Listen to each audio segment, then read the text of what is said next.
Hello traders everywhere, Jeremy Lutz coming to you from the digital studios of Market Club. And volatility is indeed the theme of the week. And you have to wonder if this is the new normal for the foreseeable future. And as you can see, we're going to start with the S&P 500, which along with the NASDAQ have both triggered red monthly trade triangles today, indicating that they've moved into short trading territory and looking for the markets to head lower. Currently, the S&P 500 has a chart analysis score negative 100 with this new red monthly trade triangle that triggered at 2,557.45. And currently, the S&P 500 is trading at 2,544.33, which just happens to be right up against the 200-day moving average, which I have highlighted in purple here, and I'll kind of turn it on for you and then turn it back on. Of course, we passed through the 50-day moving average back on the 5th, and now we're right up against the 200-day moving average, which stands at 2,538.88. And if it was to move below that level, we could see the S&P 500 head lower. However, we'll back this chart out we'll see if we can get it opened up enough here, and we'll kind of clean these trade triangles up off of here so you can see it. We've breached this level twice in recent memory.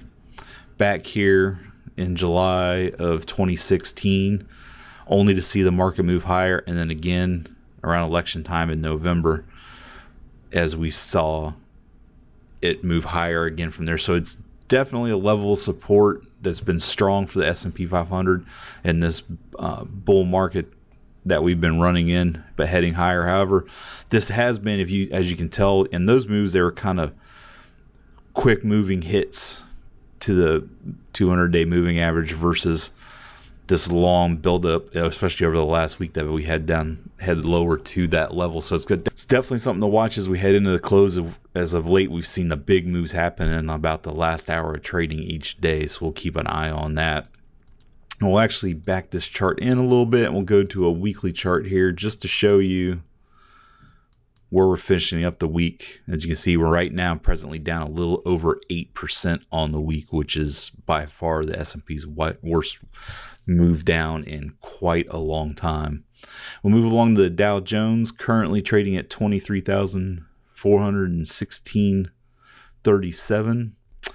Your key level to watch is going to be 23,242.75. A move below that level would issue a red monthly trade triangle for the Dow Jones. We'll back this chart out to a daily chart here. We'll kind of scoot it back in a little bit. And as you can see right there, a little bit away from it, but again, 23,242.75. A move below that level would issue a red monthly trade triangle, indicating that the Dow is heading lower for the foreseeable future. Moving along to the NASDAQ, currently trading at 6,652.35, triggering that red monthly trade triangle at 6,667.31 with a chart analysis score plus 100. It's getting kind of close to its 200-day moving average too, which sits at 6,555.98. Key level to watch will be 7,501.58. A move above that level would issue a green weekly trade triangle, indicating an exit from the short position on the NASDAQ. Looking at the dollar index, currently trading at 90.39.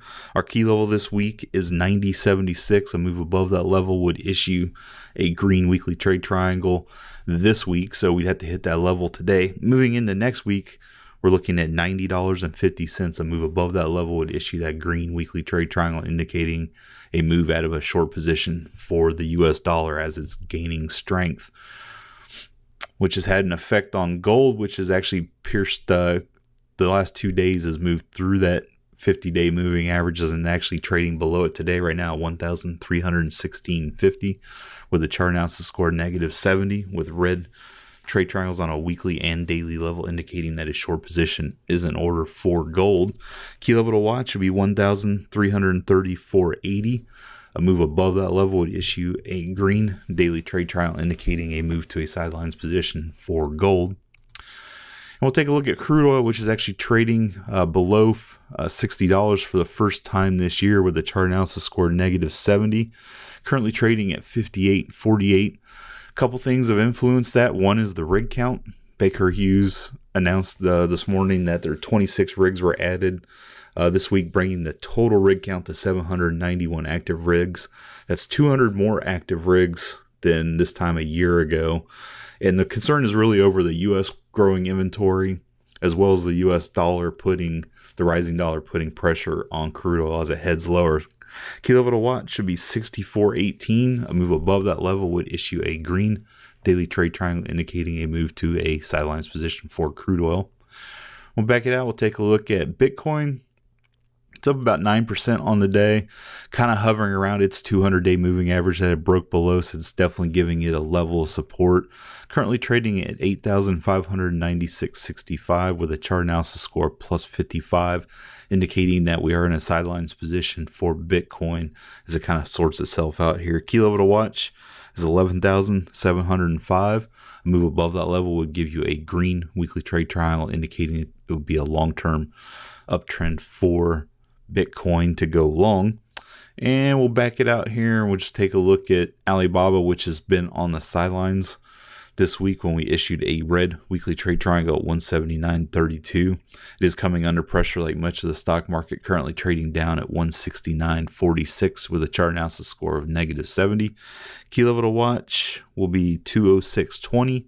A move above that level would give us a green weekly trade triangle, indicating that we are back into a long position for Alibaba. With that, every success. Have a great trading weekend. Hopefully next week we'll get a move up in the markets and won't be as dire seeing all this red across the board, which I'm sure is causing everybody stress.